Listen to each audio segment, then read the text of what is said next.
I'm Johnny Buchanan, and in this video we're going to look at how to resolve bass conflicts in sounds that are competing for space at the bottom end. Now this is one of the biggest and most thorny issues whenever you're mixing tracks. There's loads of energy in bass signals, and remember that at the end of the day what's going to happen with your music, it's going to get played through speakers, and speakers have cones, and those cones vibrate in sympathy with the frequency content of your tracks. So bearing in mind that the bottom end of a track is going to make the cone vibrate the most because of all that energy, but also slowest because the frequency content is at the bottom end, what we need is to make sure that the bottom end of our records is as tight and organized as it can be to make sure that two sounds aren't fighting in that same frequency area, actually thereby reducing the kind of punch and impact of your tracks. Now then, a slight listening test for you to start. I'm going to press play on this track and I want you to be honest with yourself. What is the thing that you noticed first in this tune?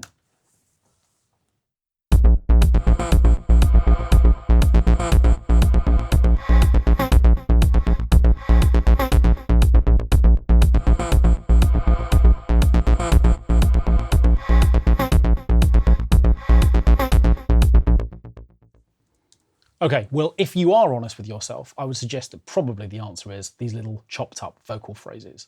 And the reason that I've used them in a tutorial about bass is because what we tend to find is that our ear is drawn to the bright, shiny, exciting stuff. So what, in other words, we're doing here is we're masking a whole range of problems that are happening at the bottom end of the mix because our ear is drawn to the top. Okay. I've tricked you. So what we're going to do is we're going to mute those two tracks and just focus now on the three parts that are fighting each other and causing all kinds of problems at the bottom. Let's just listen to this track again now that we've taken away all the main competing elements at the top end of the mix.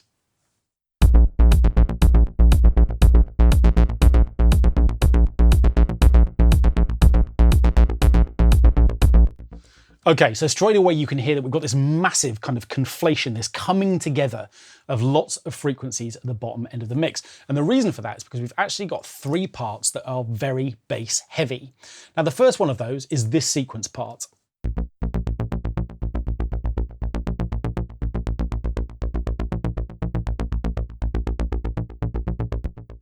Okay, now it might surprise you that that's very bass heavy because again the ear is drawn to the top end, just as it was slightly with those little vocal chops. And there's a lot of spit and sort of bite in the mid-range of this sound, and again that draws the ear.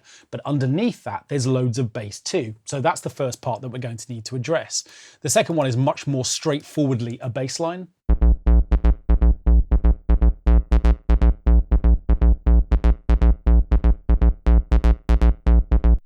And the last part is a kick drum, again, full of bass, but also with a hi-hat glued onto it, again, giving us some top end as well as all of the bottom.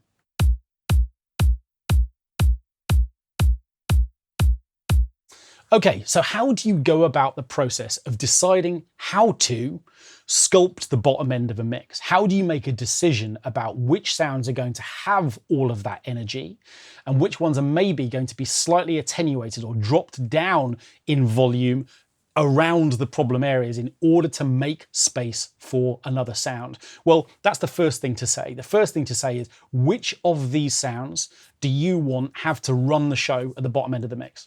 And there is no fixed answer to that question. Sometimes the answer is I want the bass line to provide all of that energy and I want the kick drum to lose some bottom end because I want the bass to provide all of it.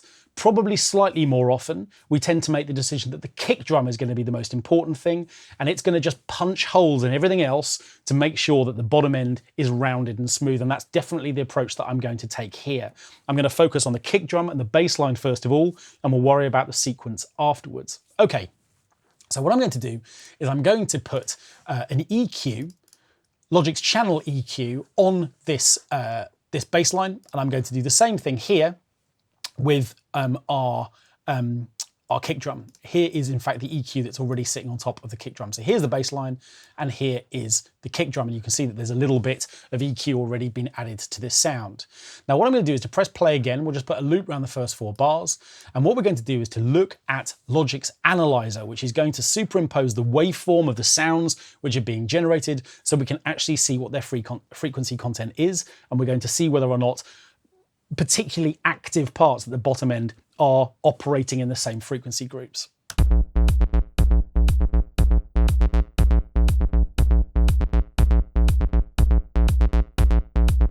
So what we can see there is that the most active frequency in both sounds is at 60 Hz. Let's look again.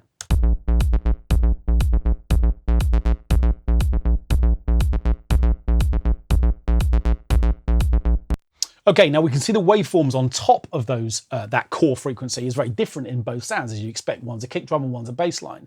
But at that particular point, they're both really busy. And as a result of that, 60 Hz is getting hugely inflated alongside frequencies around that sort of focal point. And as a result, we're getting this conflict. What we need to do is to decide which of those two sounds is going to occupy that particular area, which one's going to run the show at that particular point. And what we're going to do is to pull some frequency content away from that sound in order to make space for the other. Now, Logic's EQ is a perfectly feasible, good way of us being able to do that. But we're going to look at this in a slightly different way by looking at exactly the same issue using a third-party plugin, and that is the FabFilter Pro Q3. What I'm going to do is I'm going to insert that on the kick drum, which is here, and I'm going to do the same thing here by swapping the channel EQ for the same plugin on the bass line. And this gives us exactly the same readout, but with one added benefit. And that is that what I'm able to do in this plugin is to allow the plugin to analyze a different signal whilst at the same time showing you what the frequency content is doing on the currently selected sound. In other words, I can take the bass line and ask it to have a look at the bass drum track, which is here. And I can do the same thing here, asking this plugin, which is on the kick drum, to look at the bass line. And what that's going to do is it's going to show me any conflicting frequencies.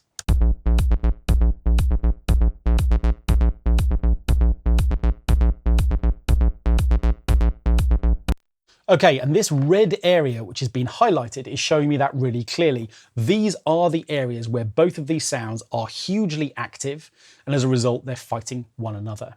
Now, the first way that I'm going to address that is to say, right, I'm going to come into the bass line and I'm going to create an EQ node. I'm going to do that simply by double clicking. Now it's immediately created in a particularly extreme one.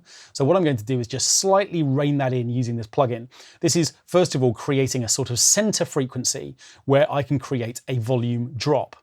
Now the Q, otherwise known as bandwidth point, is showing me how wide this particular band of frequencies that I'm looking to attenuate or reduce the volume of is going to be. And what I have a chance to do is to make that either even wider or, in this context, a little bit narrower.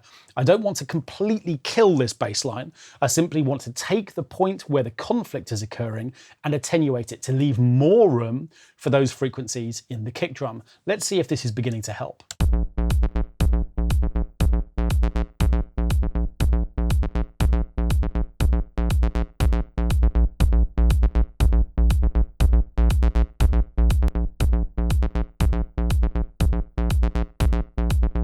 Okay, that's making a huge difference. Straight away, what we've done is we've removed this kind of really lumpy low end, this sort of really nasty build-up at this particular point where the two sounds are happening together. And what we've done is to create some space for them. Now, we could go further. What we could do would be to say, okay, well, actually, let's keep looking at bass. This time, rather than just focusing on 60 Hz, let's look at what happens a little bit further up through the frequency groups to see what the kick drum and the bass line are doing, more like kind of around this kind of group of frequency areas, sort of an octave or so above the original area that we've already addressed.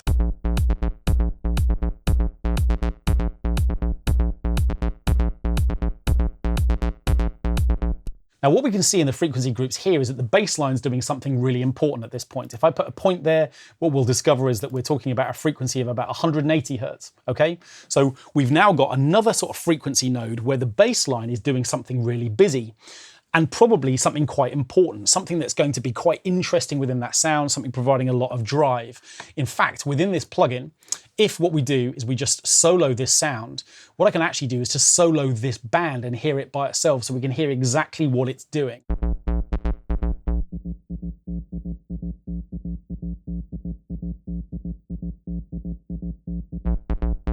Okay, so there's loads of drive and energy at that point, and the bass line feels like it's doing something really important there.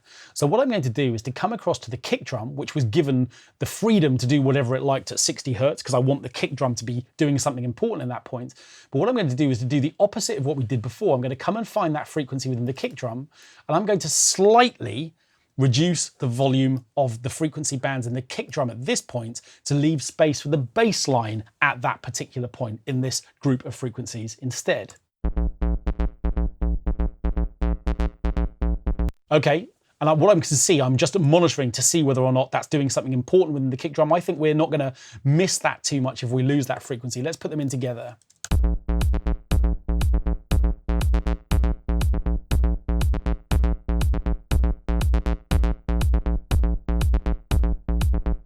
Again, let's just listen to them without those changes.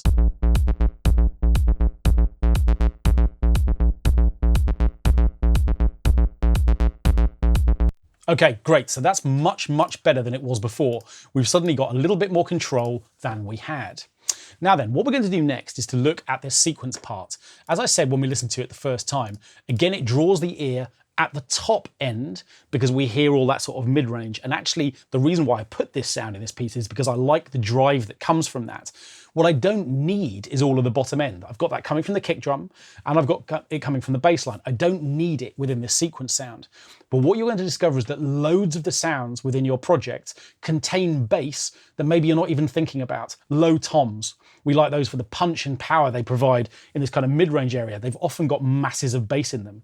If you're programming parts which have got pads in, you're playing chords with the left hand, you'll suddenly find that there's loads of bass coming from those low-end sounds. You haven't chosen those sounds because you like them to have that bass. You've chosen them because they're doing something else that's valuable. But watch out. Quite often, sounds contain bass that you don't need, and this sequence sound is definitely one of those. So this time we are going to use Logic's channel EQ. Let's look again at its waveform through the analyzer and see whether or not there's bottom end content here that we can get rid of.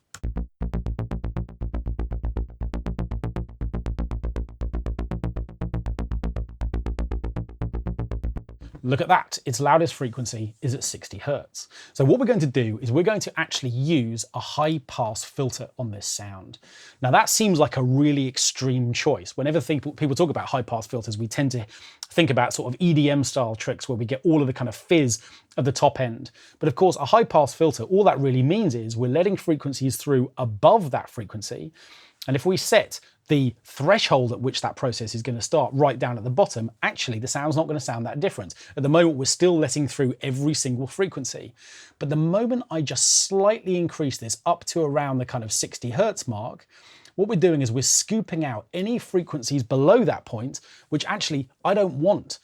I don't need this sound to be the bottom end of my track. What I need it to do is to actually get rid of those bass frequencies to let the bass line and kick drum have them instead.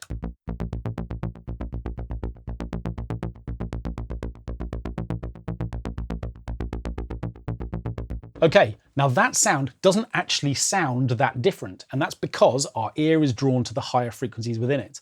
But the benefit should become clear when we put the other sounds back into the mix.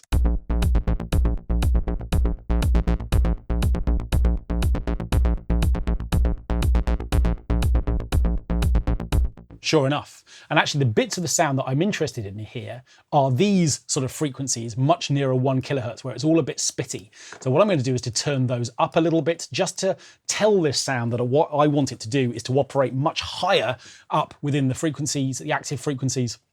And in fact, I'm even going to take that high pass filter up to 96 hertz just to scoop out even more bottom end.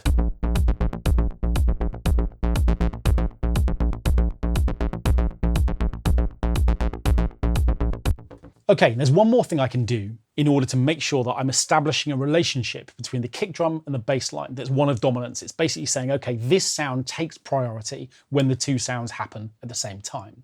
I want the kick drum to dominate every time it plays on beats 1, 2, 3, and 4, 4 to the floor rhythm.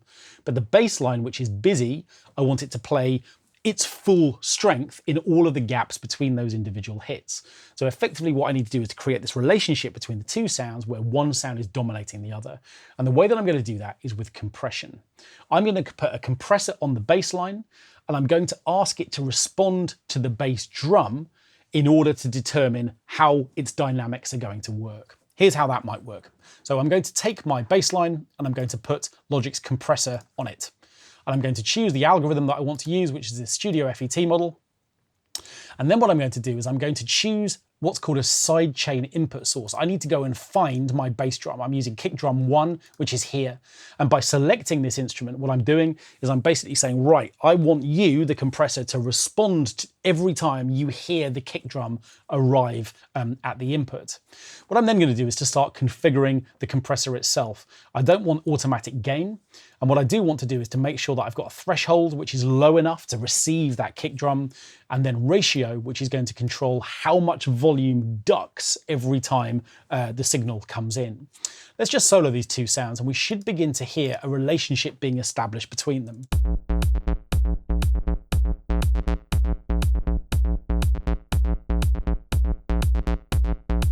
Okay, so what this is doing, you can see very clearly, is that the compressor is compressing every time it sees or hears the kick drum coming in. Now what I want to do is to just create a slightly more natural relationship between these two things. Firstly, I'm going to increase threshold. At the moment, we're getting a massive 10 decibel drop. Doesn't need to be anywhere near that extreme. So I'm going to increase threshold and slightly drop ratio away. But what I do want is to make sure that the compressor responds very quickly. So I'm going to set a nice fast attack time. And because we've got quite a busy, fast track here, I'm going to just think a little bit about setting my own release time. I'm turning off automatic release, and I'm going to set this so that it feels like it's kind of working at the speed that I want it to for this track.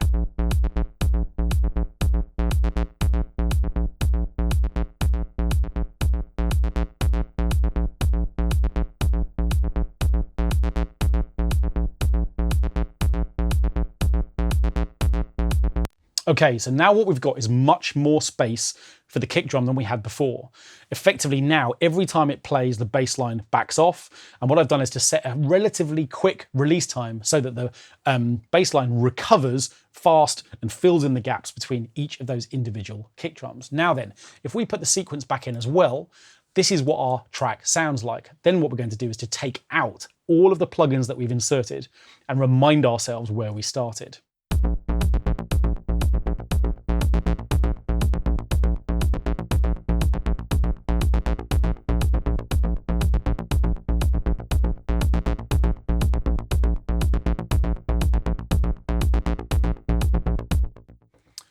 Take the EQ off the sequence, we're going to take the EQ and the compressor off the bass line, and we're going to take the the EQ off the kick drum.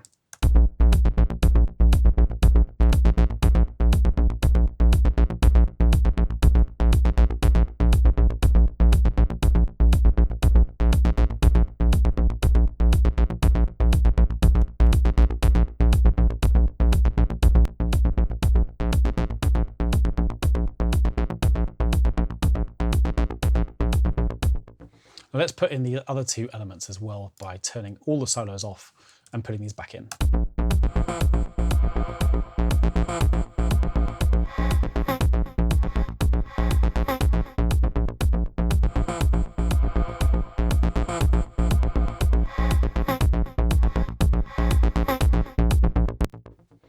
Okay, so it's night and day compared to where we started. Now, of course, we've rushed some of these choices and we might now look to re-evaluate volumes on individual tracks or spend more time with EQ, just really looking for other competing frequencies, boosting by more or less, attenuating by more or less. But within this video, what we've done is to begin to address one of the biggest mix problems that exists in every single track that we write, which is what to do with all of this energy that comes from bass sounds.